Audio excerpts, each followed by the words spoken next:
El regreso de los runas. La potencialidad del proyecto indio en el Ecuador contemporáneo, por Galo Ramón Valareso. Estado plurinacional. Una propuesta innovadora atrapada en viejos conceptos. Introducción. Hasta 1975, la reivindicación étnica no había aparecido en el debate político ecuatoriano, ocultada, silenciada o atrapada en otros conceptos. La reivindicación había sido exorcizada, conjurada, para la tranquilidad de los poderes mestizos y blanqueados. Sin embargo, a partir de esta fecha, las cosas se pusieron calientes. Una revitalización étnica sin precedentes rompió el silencio. Comenzó a encontrar las categorías adecuadas para expresarse con autonomía, con fuerza. Empero, el proceso fue tortuoso. Entre 1975 y 1981, las categorías y los planteamientos mostraban en su ambigüedad el conflicto. El Ecuan Runari, por ejemplo, se definía en esos años como una organización indígena, campesina, clasista y planteaba como objetivo final la lucha por la formación de un Estado socialista. Entre 1981 y 1983 surgió con fuerza la categoría nacionalidades indígenas, superando el conflicto de clase o etnia en el que se había entrabado la discusión. Fue sin duda un momento de encuentro muy creativo entre el desarrollo del movimiento indígena, especialmente el de la Amazonía, y el despertar de una parte de la intelectualidad ecuatoriana. Ello influyó notablemente en el mundo indígena serrano, que no lograba un elemento de unidad dada su diversidad secular. Entre 1983 y 1988, junto a la idea de la existencia de nacionalidades y pueblos indios oprimidos, se asentó la convicción de que el Ecuador era un país pluricultural, plurinacional y multilingüe, definido el nuevo espacio de la confrontación, con la creación de la CONAIE en 1986, se concretizó una consigna que había venido fabricándose durante todo este debate. La idea de construir un Estado plurinacional que respondiera a las características de este país. Sin embargo, más que una consigna que contuviera un proyecto político claro y acabado, solo reflejaba una vaga esperanza que podía ser interpretada de muy diverso modo. Por ejemplo, el presidente Borja, en franca competencia con aquel gesto teatral de Hurtado, que en 1982 se había ceñido una banda presidencial escrita en shuar, se apresuró a declarar en su discurso inaugural que el Ecuador era un país plurinacional. Estamos seguros que en la interpretación del presidente no había ni una crítica al Estado nacional que hoy tenemos, ni un reconocimiento profundo de la existencia de nacionalidades indias con iguales derechos a los de la nacionalidad blanco-mestiza.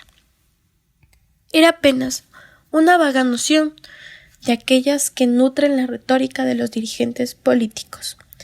Sin embargo, a pasos acelerados, la consigna del Estado plurinacional ha ido llenándose de contenido, aunque en la hipótesis que aquí manejaremos todavía se encuentra atrapada en viejos conceptos que no permiten mostrar de manera diferente y transparente su fuerza innovadora.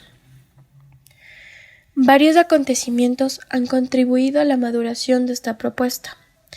El 3 de mayo de 1989, a propósito del denominado Acuerdo de Sarayaku, en el que los indios obligaron a unos perplejos funcionarios estatales a reconocer el Estatuto Plurinacional del Ecuador, fue cuando se advirtió que aquello de lo plurinacional era un problema complejo, insuficientemente tratado, ni entendido, en el que se expresaban de manera concentrada añejas esperanzas de territorio, autodeterminación, autonomía, participación en el sistema político, cambios en el tiempo de Estado y en la relación con la sociedad blanqueada y mestiza.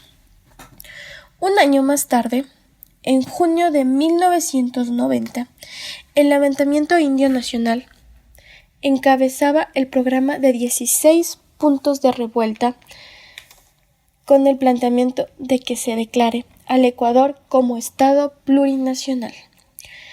Al mes siguiente, el 5 de julio de 1990, las nacionalidades indias del Pastaza proponían la firma de un acuerdo sobre el derecho territorial de los pueblos quichua, Shiwar y Achuar de la provincia de Pastaza a suscribirse con el Estado ecuatoriano.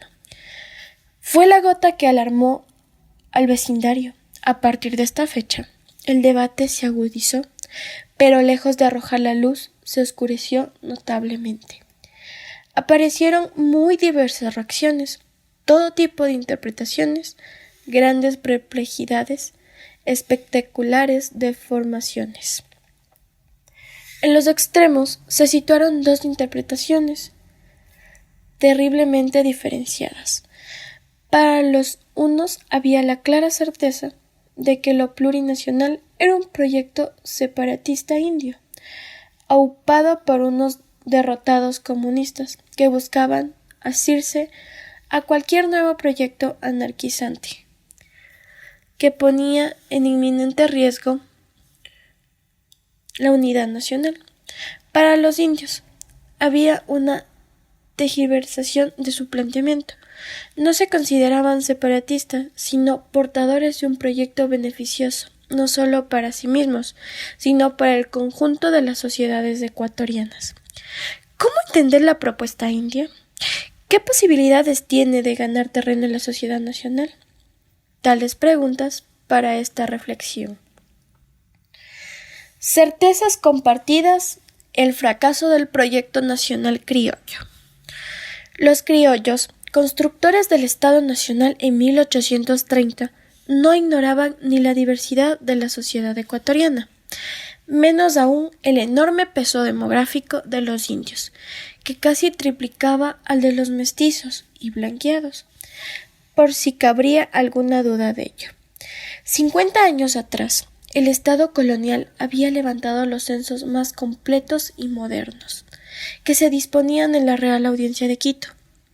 Juntando el censo de 1977 de Quito y el de 1978 de Cuenca, el de 1781 de Guayas y el de 1785 de Ibarra, Otavalo, Latacunga, Ambato, Riobamba, Guaranda, Loja y Macas, se puede componer un panorama muy completo de la distribución demográfica, según el grupo étnico y por provincias, conocimiento muy usado en la época para cobrar los tributos, que gracias a la acuciosidad burocrática había logrado triplicar los ingresos entre 1740 y 1810.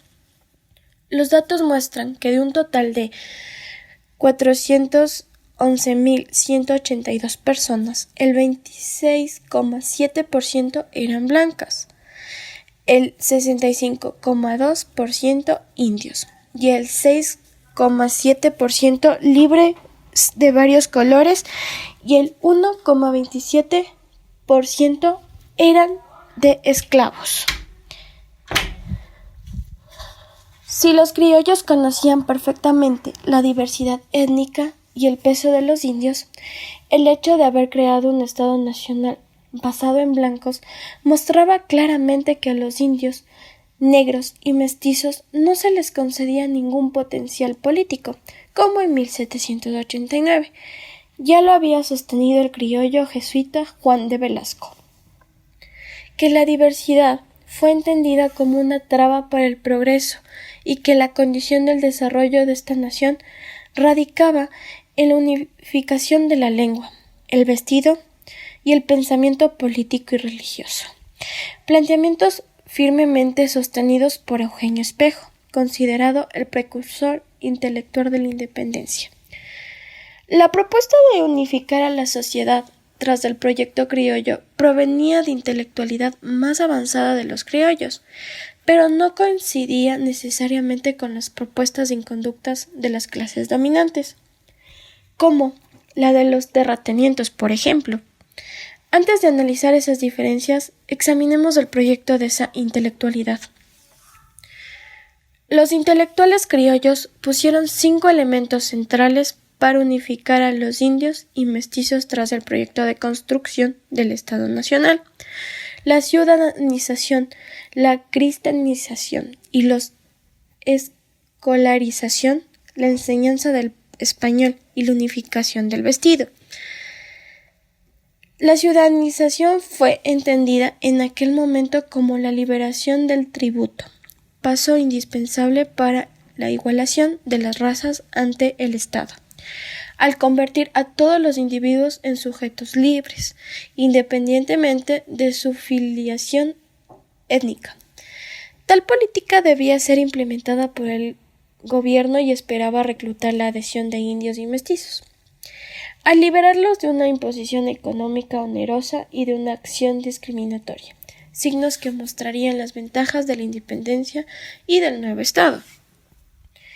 La cristianización fue concebida como la gran unificadora de las normas éticas y morales tradicionales, que preservarían el orden, las jerarquías y las creencias. Tal labor fue encomendada a la Iglesia, a tiempo que se le reclamaba mayor actividad evangelizadora y menor relajamiento de sus cuadros, a cambio de que la Iglesia asentase su poder ideológico sobre los indios y mantuviera su cuota de poder en el Estado naciente. La escolarización, llamada también instrucción, aspiraba a enseñar a pensar y actuar políticamente a los indios, para superar lo que Espejo había denominado la imbecilidad de los indios, que a su juicio no era una imbecilidad de razón de juicio ni entendimiento, sino una imbecilidad política, que no les permitía participar activamente en la construcción del Estado Nacional. La escolarización fue encargada a la Iglesia y a los municipios, es decir, al poder ideológico y a los poderes locales. La enseñanza del español facilitaría la comunicación vertical, pero sobre todo eliminaría toda forma de resistencia cultural para que fuesen absolutamente conquistados. En palabras de Espejo, para que pierdan todo elemento de identidad y de reproducción de las diferentes significantes. La unificación del vestido, es decir, la posibilidad de que cualquiera se vista a la moda criolla, complementaría este proceso de conquista cultural y mostraría simbólicamente a los ojos de todo el mundo que se habían igualado las razas. No hay duda de que la propuesta de la inteligencia criolla tuvo enorme fuerza para unificar algunos sectores de las clases dominantes, para ofrecer una dirección a las acciones del naciente Estado y para convocar e integrar a un importante sector de las clases y etnias subalternas. La prueba más obvia, aunque menos cuantificable, de la capacidad de este proyecto fue coadyuvar a la alianza de las clases dominantes de las 3 grandes regiones de Quito, Guayaquil y Cuenca, a pesar de las grandes tentaciones de los nacientes de estados vecinos, de las diferencias económicas y de los conflictos de las redes familiares y de sus caudillos que se disputaban la dirección del proyecto. Una prueba empírica, aunque indirecta, de la fuerza propuesta puede encontrársela en las nuevas filiaciones étnicas registradas por los censos, aunque muy incompletos para una sostenida generalización. Los censos de Pichincha, Latacunga y Ambato de 1840 muestran un impacto mestizador profundo. Los blanco-mestizos pasan a construir el 47% de la población, vale decir, son un 20% más que en 1785, mostrándonos un proceso de ladinización muy fuerte. Por si ello no fuera suficiente, el levantamiento de los pueblos de 1843 en zonas como Guano, San Andrés, Píllaro, Cayambe, Otavalo, Ibarra, entre otros, muestra que los mestizos se apropiaron de algunos de los planteamientos criollos como aquel de la eliminación del tributo y la igualación de razas, y que estaban dispuestos a defenderlos con su vida. El fracaso por exclusión. Sin embargo, de la fuerza integracionista de la propuesta de la inteligencia criolla, muchos de sus planteamientos entraban en contradicción con los intereses de algunos sectores de las clases dominantes. En el otro lado, también eran firmemente resistidos por un importante sector de indios. Por el lado de los sectores dominantes, eran visibles varias oposiciones. Muchos hacendados impedían la escolarización y la enseñanza del español a sus indios, por considerar que ello perjudicaría la relación hacienda-indios, los haría resabiados, cuestionaría el papel de la hacienda de protectora e intermediaria entre los indios y el Estado. En efecto, los avances logrados en materia de escolarización fueron realmente modestos. La Iglesia y los municipios no habían cumplido con el papel que se les había otorgado. Debieron ser la Unión Nacional de Periodistas y la Liga Alfabetizadora Ecuatoriana en un año tan tardío como 1944 las que organizan la primera cruzada alfabetizadora, que según sus datos logró alfabetizar a 169.191 adultos. Con todo el analfabetismo, cambiaba en el Ecuador hasta hace muy pocos años. El censo incompleto de 1950 señalaba que de 2.214.500 personas mayores de 10 años, el 43.75% eran analfabetas. Muchos analistas consideran que este censo tuvo un subregistro del 10%.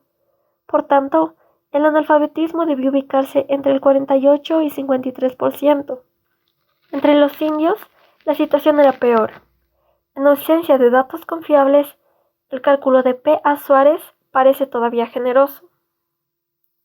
El 80% de los indios son analfabetos. El 20% ha asistido a las escuelas rurales, pero apenas sabe leer y escribir mal. Es decir, todavía en 1950 no se había cumplido con el sueño de los intelectuales criollos de instruir a los indios, menos aún que pensaran políticamente en términos que requería el Estado Nacional. La posibilidad de que los indios piensen y actúen políticamente había sido bloqueada por la propia Constitución aprobada por los criollos. En ella habían triunfado las tesis más retardatarias y discriminadoras. Solo podían elegir y ser elegidos aquellos que tenían un fuerte patrimonio, los que sabían leer y escribir y los cristianizados, excluyendo al grueso de la población ecuatoriana a tal punto que entre 1830 y 1900 solo participaron como electores entre el 0.3% de los ecuatorianos a un máximo del 5.7% que se logró en 1892. Se había creado un ciudadano de segunda clase excluido del sistema político. La cristianización había avanzado muy poco en los términos que habrían deseado los intelectuales criollos y los propios dirigentes de la Iglesia. En 1911, después de casi 4 siglos de evangelización, una evaluación realizada por el arzobispo de Quito, don Federico González Suárez, reconocía en una pastoral sobre los indios que estos no eran verdaderos cristianos, que los curas no habían logrado penetrar profundamente en las concepciones religiosas indias, sino solo en sus expresiones más alegóricas. La eliminación del tributo tuvo un camino tortuoso. Formalmente eliminado en 1857, fue suplantado por el trabajo subsidiario. Este último era un impuesto creado en principio para que lo pagasen todas las razas como una contribución para los municipios y cobrado por estos. Sin embargo, los poderes locales pronto se dieron modos para convertirlo en un impuesto exclusivo de los indios. Miles de trabajadores fueron compulsivamente movilizados para abrir y mantener las más importantes vías construidas en el país. En una evaluación comparativa que realicé en el pueblo de Otavalo entre 1850 y 1875, pude observar que los ingresos que se lograban a través del tributo cobrado por el Estado fueron triplicados cuando se convirtieron en trabajo subsidiario cobrado por el municipio local. El grado de control y coerción sobre la fuerza de trabajo indígena había aumentado con la independencia. Para un balance de los primeros 120 años, entre 1830 y 1950, de la cristalización del ideario de la inteligencia criolla, podríamos concluir que la mayoría de proporciones que supuestamente lograrían la integración de los indios estaban aún por alcanzarse. Aunque habían logrado desindiar y mestizar a un importante sector de la población, a la que poco a poco habían consolidado, marcando una diferencia abismal con el tratamiento a los indios. Se diría que el proyecto de los intelectuales criollos había fracasado hasta 1950 por exclusión, por imposibilidad estructural y política de ponerlo en marcha. Por su parte, en ese mismo periodo entre los indios, si bien habían soportado un proceso de ladinización en su periferia, existían importantes sectores que resistían, es decir, que la vigencia de lo indio no era un resultado exclusivo del fracaso de la aplicación del proyecto criollo, sino también de la voluntad india por reproducir su identidad. La reproducción de la identidad india entre 1830 y 1950 había adoptado la forma de la creación de la comunidad o parcialidad al interior o fuera de la hacienda. Efectivamente, tras la enorme desestructuración de los ayllus y parcialidades que produjo la composición del sistema hacendario, que provocó una movilización total de la población india, los grupos familiares lograron reconstituirse formando pequeñas comunidades, grupos rizomáticos de afinidad y parentesco, tanto al interior de las grandes haciendas o fuera de ellas, en sitios ecológicamente degradados no codiciados por los terratenientes o junto a los pueblos recientemente formados, sirviendo como constructores, capariches, limpiadores de las calles, caminos, etc. Al interior de estas formas organizativas, los indios mantenían sus sistemas de parentesco, idioma, vestido, costumbres, sus mecanismos de reciprocidad, autoridad política y demás formas culturales. El mundo indio se había homogeneizado, comunalizado, de manera de negar por dentro toda forma de representación política centralizada, a la vez que hacia afuera no se reconocía en el poder blanco mestizo. En otras palabras, se negaban a integrarse al sistema político diseñado por los blancos, que de otra parte también los excluía, resultando inintegrables al proyecto criollo. Emperó la voluntad criolla por reproducir su identidad, y diferencia no aparece tan clara en esta etapa en la que el Estado hace muy poco por integrarlos. Esto será más evidente en la etapa siguiente. Fracaso criollo por revitalización india. Los criollos, al lograr atraer a un importante sector de mestizos a su proyecto, legitimaron la presencia de este grupo que habría sido fuertemente cuestionado en la época colonial, tanto por los indios como por los blancos. Durante la época colonial, los blancos habían enfilado sus peores epítetos contra la movilidad social, contra el paso de indios a mestizos y mucho más contra el paso de mestizos a blanqueados. Existen cientos de referencias de este tipo. A guisa de simple ejemplificación, citemos a dos observadores de la época. El citado Juan de Velasco consideraba que entre los mestizos, negros, mulatos y zambos, reina la embriaguez, el latrocinio, la mentira, aunque hay unos pocos buenos. Si alguna de estas cuatro clases puede llamarse con alguna razón el oprobio de los habitadores del Nuevo Mundo, es la de los mestizos, porque siendo casi generalmente ociosos sin empleo ni ocupación, no siendo obligados por la pública autoridad al trabajo como los otros, se entregan sin freno a los vicios de que es la ociosidad fecunda madre. 1977, página 357. Otro observador del mismo periodo, Manuel Pontón, en un informe de 1778 sobre la zona de Guano, se lanza contra los mestizos a los que acusa de ser monas y arlequines de los caballos. Con la altivez, la desvergüenza y atrevimientos pretenden hacer papel de nobles. Estos defraudan las iglesias, monasterios y a las familias principales. Dominan, triunfan y son el escándalo de los pueblos y la polilla de las casas. Sin embargo, el proyecto integrador criollo, que como hemos visto, fracasó en su relación con los indios, resultó mucho más penetrante y convincente con el sector de ladinos y mestizos. En los sectores urbanos en provincias como Loja, Ambato, El Carchi, El Azuay y en las provincias costeñas de Guayas y Manabí, recientemente integradas con la producción cacaotera del siglo XIX, el número de mestizos creció ostensiblemente. En este sector se cumplieron los sueños de los intelectuales criollos. Había una alta escolarización, hablaban exclusivamente español, imitaban las formas de vestir y vivir de los criollos.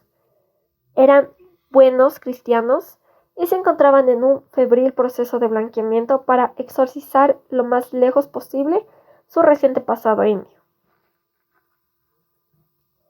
Lo mestizo en el Ecuador comenzó a funcionar como un elemento de identidad, por tanto de reproducción de diferencias significantes frente al mundo indio. Aunque resulta difícil establecer un corte, una frontera entre indios y mestizos, sobre todo entre aquellos recientemente incorporados, la diferencia más significante resultó ser el manejo del quichua. Ecuador es el único país andino en el que sus mestizos no hablan para nada el quichua. Al construirse lo mestizo como un elemento de identidad, se produjo también por el lado de la élite criolla blanca una mayor tolerancia frente a la movilidad social. Lo mestizo fue revalorizado y presentado como la imagen posible de un Ecuador deseado. González Suárez, en su Historia General de la República del Ecuador, escrita entre 1890 y 1903, a diferencia de Juan de Velasco, que otorgaba la iniciativa política solo a los criollos y despreciaba a los mestizos, funda por primera vez la nacionalidad en los mestizos. El pensamiento de González es tan radical en la defensa de la nacionalidad mestiza que llega a negar incluso que la historia comience en la época aborigen. Para él, la historia comienza con el aparecimiento de los mestizos.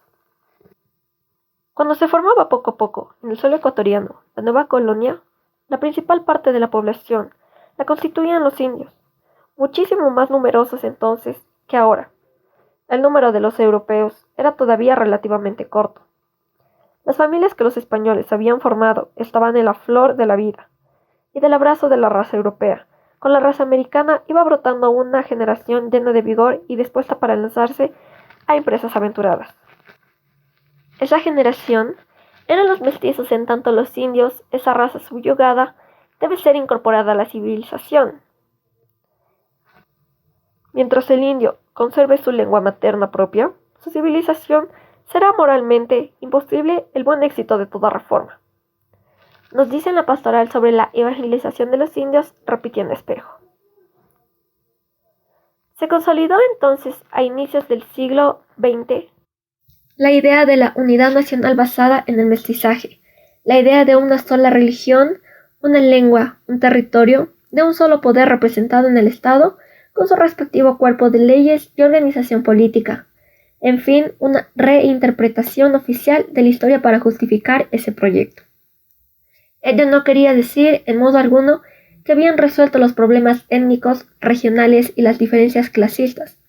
Solo significaba que el proyecto criollo de 1830 se había redefinido en función de la alianza de los criollos con un nuevo sujeto social mestizo que había irrumpido en el escenario político. La Revolución Liberal de 1895 no solo significó la llegada de la burguesía comercial al poder, sino la presencia de un nuevo sector étnico que se legitimaba con su ascenso. Definitivamente, el mundo mestizo y blanqueado se hizo uno solo después del punto de vista étnico y desde el punto de vista de la construcción del Estado Nacional. Con la modernización de la sociedad ecuatoriana, que se inicia lentamente con la Revolución Liberal y que registra un pico más acelerado a partir de 1960, el Estado y la sociedad nacional extendieron y mejoraron los procesos de escolarización del indio. Generalizaron el español como lengua dominante, la cristianización avanzó sustantivamente, el sistema político introdujo reformas democratizadas, se eliminaron las formas tradicionales de servidumbre, se cambió de alguna manera el régimen de propiedad de la tierra y se emprendieron políticas de desarrollo rural integral que movilizaron importantes fondos estatales hacia el campo. En pocas palabras, se cumplió lo más cercanamente posible con los sueños de los intelectuales criollos del siglo XIX. en el supuesto de que ello homogeneizara a la sociedad, integraría a la nación y resolvería el etilismo, el racismo y el regionalismo. En efecto, la escolarización del indio avanzó a pasos acelerados. A partir de 1963, el Estado asumió oficialmente el proceso de alfabetización. A través del aparato regular y de sucesivas campañas alfabetizadoras, como la de 1963-72, el proyecto piloto de alfabetización de 1967-72 y el programa de alfabetización de 1972-75, 1977-79, el analfabetismo cayó del 48% en 1944 al 21.9% en 1979. Las siguientes campañas interpelaron más específicamente a los indígenas.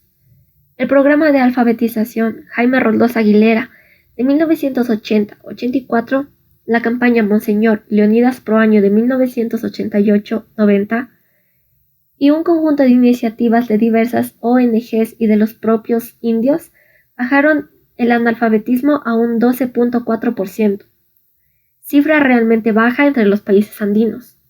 Lo sorprendente de este proceso no solo fue el fuerte impulso estatal, sino la activa y decidida participación de los indios que se apropiaron de esta reivindicación.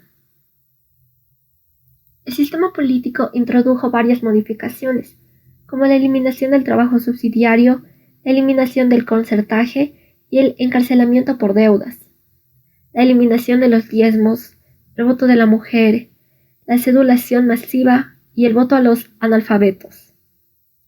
Estas últimas reformas permitieron que los niveles de participación electoral en las zonas rurales sean niveles de participación también de las zonas urbanas, los cuales eran parecidos a estas. Una investigación realizada por Chiriboga y Rivera en 11 parroquias densamente pobladas por indígenas pudo mostrar que la participación electoral para 1988 llegó a un 80%, siendo incluso superior al promedio nacional que fluctuó entre el 70 y 75%, y que los porcentajes de votos blancos y anulados que se presumían altos por el analfabetismo eran más bien moderados, apenas alcanzaban a un 7.83%, manteniéndose más bajos que el promedio urbano. En las reformas al sistema político y en el grado de participación electoral, los sectores indígenas también se mostraron muy activos, como que su integración fuese muy avanzada.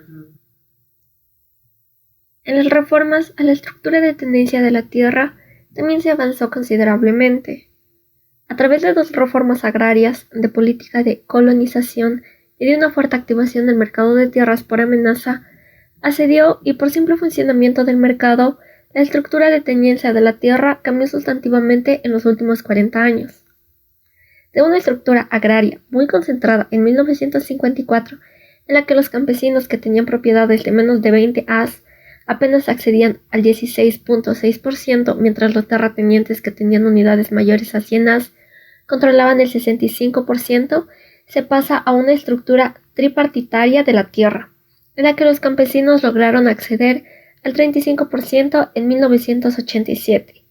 La mediana propiedad, 21-100 as, controla el 32% y los grandes terratenientes que tienen más de 100 as acceden al 33%, según datos provisionales calculados por M. Chiriboga.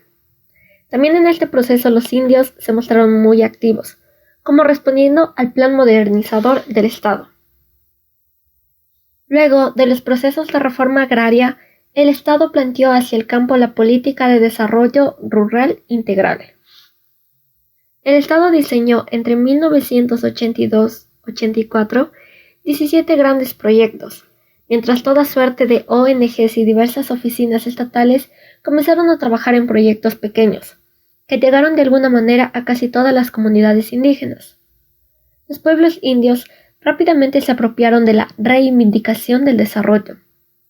Todas las dirigencias comunales y de los organismos de segundo grado creados en este proceso se volcaron a tramitar servicios y ofertas de desarrollos en las oficinas estatales, a tal punto que muchos pensaron que había comenzado a funcionar un principio de hegemonía política, en la que la oferta estatal coincidía con las reivindicaciones indias. Realmente, parecía que una integración por el lado del consenso comenzaba a funcionar.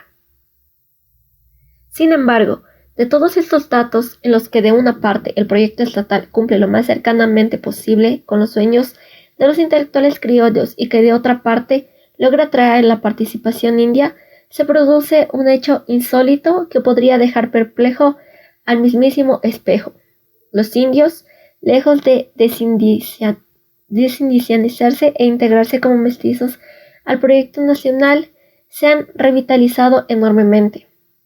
Más aún, parecería que mientras más escolarizados como los otavaleños, saraguros, salasacas, chibuleos, shuaras, más étnicos se muestran.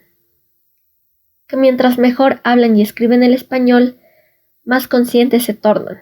Que mientras más tierras hayan logrado y que más económicamente viables se muestren, mejor han rehecho sus redes familiares, sus sistemas de autoridad y sus elementos culturales comunitarios.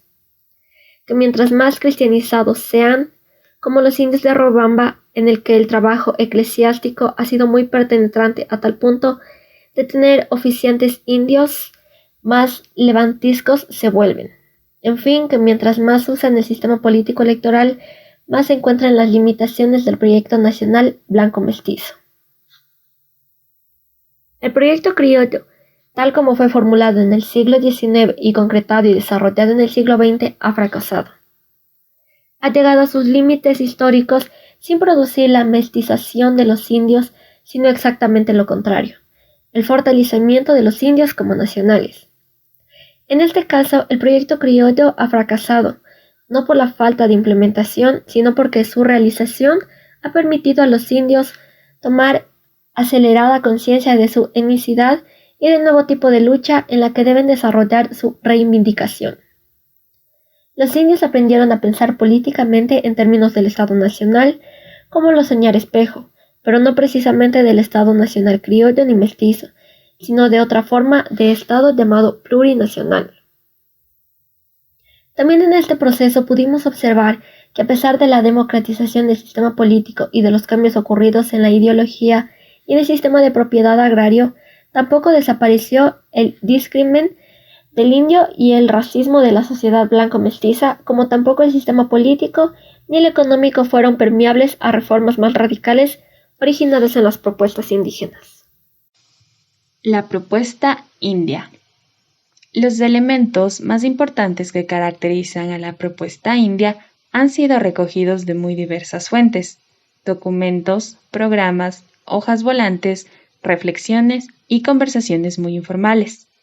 Son, en cierto modo, las voces más fuertes y penetrantes que he podido recoger y procesar, aunque su expresión más concentrada puede leérsela en el programa de 16 puntos del levantamiento de junio de 1990. Empero, desde esa fecha hasta hoy, la propuesta ha continuado enriqueciéndose de manera incesante y aún no acabada. En mi opinión, ella tendría las siguientes características. Plural. La característica inicial de la propuesta india es ser plural. Es plural porque no se encuentra centralizada en un proyecto unitario. Es el conjunto de iniciativas, formas de resistencia, de creaciones, verbalizaciones y propuestas escritas que han producido y producen las diversas nacionalidades indias, desde sus organizaciones de base hasta las instancias de mayor coalición. Son propuestas que se definen y redefinen constantemente, se nutren, se precisan, se reelaboran en medio del debate más amplio, con otros sectores de las diversas sociedades del Ecuador, del área andina, del mundo indioamericano e incluso al contacto con los disidentes del mundo occidental. Estas características de la propuesta india la diferencian de aquellos proyectos y programas estratégicos a los que nos habían acostumbrado muchos partidos de izquierda, verdaderas entelequias maximalistas, inmutables, dogmáticos, a las que solo cabía adherirse y ejecutarlas. Un presente continuo. Es un presente continuo porque a pesar de tener una enorme densidad histórica, no es una utopía nativista de retorno al pasado, excluyente, antimoderna o fundamentalista. Es una propuesta contemporánea que asume la existencia del Estado Nacional ecuatoriano, la vigencia de una sociedad nacional consolidada, la realidad de un mundo moderno, aunque vivamos en su periferia, la existencia de diversos conflictos de clase, género, región, nación-imperio y la discusión de diversos proyectos de esperanzas y utopías. Pluriétnica, interregional y pluriclasista. La mayoría de propuestas indias en el pasado partían de problemas particulares, planteaban la reconstitución de formas organizativas anteriores, es decir, eran proyectos de los indios para los indios. Por tanto, no tenían una capacidad de convocatoria nacional, interétnica y pluriclasista. Hoy ello ha cambiado drásticamente. La propuesta ha sido dirigida a todas las sociedades que conforman el Ecuador. Atraviesa todas las regiones y a todas las clases. Aunque plantea reivindicaciones para sí mismos, como el problema de la tierra, salud, educación, precios, empleo, autonomía, soberanía, reconocimiento como nacionalidades, etc., considera que la resolución de esos problemas invoca una transformación profunda de la sociedad. Más aún, considera que la resolución de estos problemas es mutuamente beneficiosa para el conjunto de las sociedades ecuatorianas. Crítica. Otra característica de esta propuesta es la de ser profundamente crítica. Es crítica porque cuestiona de manera radical a la sociedad ecuatoriana en los aspectos considerados básicos y constitutivos de la nación ecuatoriana, del Estado nacional, de su sistema político, de su estilo de desarrollo, de su modo de vida y de los valores tradicionales que sustentaron a este país. Critica al Estado nacional por considerarlo discriminador, genocida e inadecuado a la realidad de un país pluricultural y plurinacional, por ser un proyecto fracasado que ha llegado a sus límites históricos, sin resolver los problemas de los que partió. Su vigencia actual solo produce violencia y enorme conflictividad. Cuestiona el sistema político ecuatoriano por considerar que es excluyente, antidemocrático, incapaz de representar a la sociedad, inadaptado para captar las demandas, mucho menos la de los indios. Critica el modelo de desarrollo dependiente, especialmente al agrario, acusado de favorecer una concentración excesiva de la tierra, por permitir auspiciar un uso irracional de los suelos, por su probada incapacidad para producir alimentos y empleo, por castigar a la producción campesina, favoreciendo procesos de deterioro de los términos de intercambio con los productos industriales, por producir violencia, inseguridad, altos procesos migratorios, cuestión que en las ciudades se traduce en hiperurbanizaciones, pobreza extrema, marginalidad social y muerte. Cuestionan al modo de vida dispendioso, consumista, de una sociedad tercermundista, que produce alienación, incertidumbre, infelicidad, miedo. Una sociedad imitativa y desgarrada, que no ha logrado un proyecto de identidad capaz de reconciliar a sus sectores fundamentales. Critican a los viejos valores de la sociedad blanco-mestiza que se autoconsidera superior, que ha establecido relaciones desiguales, asimétricas con la población india, por ser una sociedad vergonzante que oculta sus raíces para mirar embelesada a Occidente. Los supuestos valores blanco-mestizos coartan la valorización de lo indio, e incluso la propia autovaloración mestiza, brutalmente cruzada por un conflicto de autorreconocimiento. Alternativa. Pero al mismo tiempo, es una propuesta que permite una interpretación alternativa y original de la historia ecuatoriana. Pero no solo ello, mira hacia adelante porque plantea la necesidad de una reconciliación de nuestras sociedades, como condición sine qua non para buscar nuestra vitalidad como país, para enfrentar los desafíos de un mundo altamente competitivo en el que apenas hemos arañado una miserable posición tercermundista y periférica. Alternativa, porque plantea una revalorización de los pueblos indios, que es una revalorización de la propia sociedad nacional. Plantea partir de la diversidad ecuatoriana de sus etnias, regiones, clases, géneros, para construir puentes de unidad, es decir, un proyecto unificador que tenga por su texto el mantenimiento de la diversidad. En este sentido, recupera y unifica las grandes utopías de la supresión de clases, de la igualación de los géneros y la relación armoniosa y equitativa entre regiones.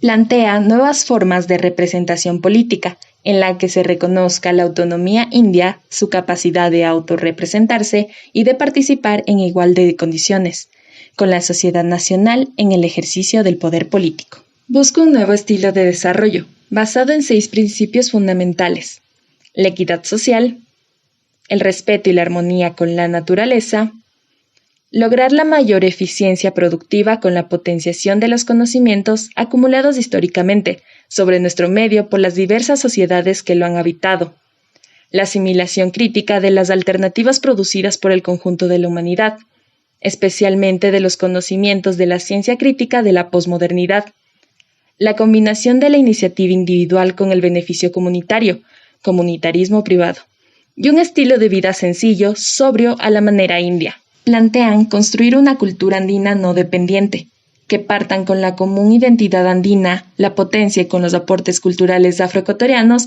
y los de la sociedad blanco-mestiza. Una cultura andina moderna y universal, que pueda mostrar una sólida identidad, pero que al mismo tiempo se abra a las distintas culturas para un intercambio fructífero. Una cultura andina que superaría los conflictos territoriales entre nuestros países, superando las limitaciones de los estados nacionales que se han constituido en las más duras trabas de los procesos libertarios. Finalmente, radicaliza la lucha contra los centros hegemónicos, al plantear la contradicción entre naciones oprimidas de raíz no occidental contra los imperios occidentales. Lucha planteada en el terreno de la crítica radical, a toda forma de hegemonismo y al mismo proyecto modernizador. Forma como Occidente plantea la incorporación periférica de nuestras sociedades. No es una crítica antimoderna ni fundamentalista, sino una crítica contemporánea a los resultados perversos de la modernidad, desde un proyecto alternativo y humano. Una innovación atrapada en viejos conceptos. La propuesta india, como hemos dicho, provocó varias interpretaciones. Son identificables al menos 3 posiciones. Una que podríamos denominarla reductivista, otra que podría denominarse separatista, y finalmente otra que la identificaríamos como pluricultural autogestionaria, atrapada aún en la idea del Estado plurinacional. La interpretación reductivista de la propuesta considera que los indios constituyen un sector específico de la sociedad, como los artesanos, los choferes o los maestros, que buscan resolver sus conflictos más apremiantes de tierra, precios, educación, salud, vivienda, etc. Compartiendo un generalizado sentimiento de conciencia culpable, consideran que los reclamos indios son justos y que el gobierno debería resolverlos. Advierten sobre el peligro que significaría permitir que la demanda prosperara en conflictos activos y plantean evitar su radicalización, es decir, reducen la propuesta india a una reivindicación más de un sector de la sociedad, que puede ser procesada por el Estado sin mayores modificaciones de su sistema político, de su estructura unitaria, peor aún de los estilos de desarrollo y de la vida de la sociedad nacional. En el fondo, la concepción reduccionista es profundamente neocolonial y superficial.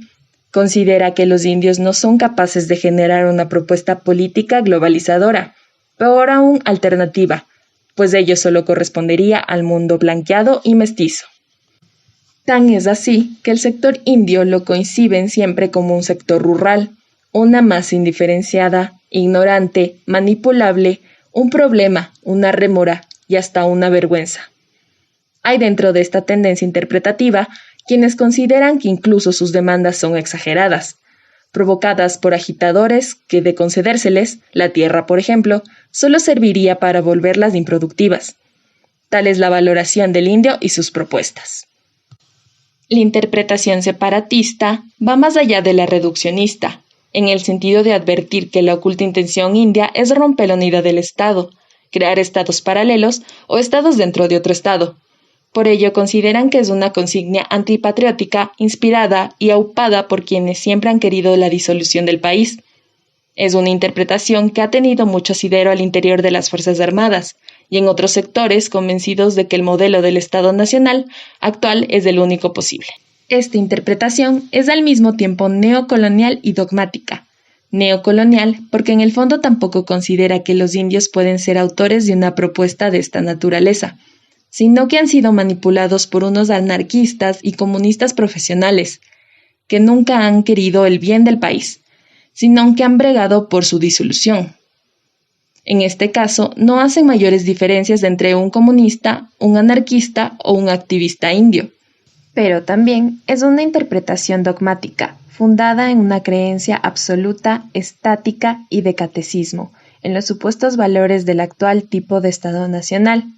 Es una concepción parroquiana y cómoda, incapaz de imaginar otras soluciones para el Ecuador, ni siquiera de mirar más allá de las fronteras otras soluciones innovadoras desarrolladas en países a los que admiran. Parecería que el verticalismo del actual sistema político, que la brutal distancia entre Estado y sociedad ha atrofiado tanto los órganos de este sistema, que es incapaz de escuchar, menos democratizarse desde las iniciativas de la sociedad. Imaginan que los supuestos del Estado Nacional son eternos e inmutables, que todo cuestionamiento es antipatriótico, que la solución no es otra que suprimir y deslegitimar la propuesta e incluso sus proponentes. Realmente es una versión autoritaria del Estado Nacional, profundamente imbricada con la defensa del statu quo. La interpretación que concibe a la propuesta india como razonablemente válida e innovadora para el conjunto de los ecuatorianos, en el sentido de que busca desarrollar otro tipo de Estado, otro estilo de desarrollo y de vida, tiene aún compresiones bastante dispares y matizadas, que han impedido su mayor desarrollo. En mi opinión, el problema fundamental radica en idear un puente entre la demanda india y los problemas de la sociedad ecuatoriana en su conjunto. Es decir, en cómo resolver los problemas de territorio y tierra, de autonomía, soberanía y representación en el sistema político, de modo que su resolución implique la construcción de una sociedad alternativa que resuelva también los problemas del conjunto de la sociedad nacional.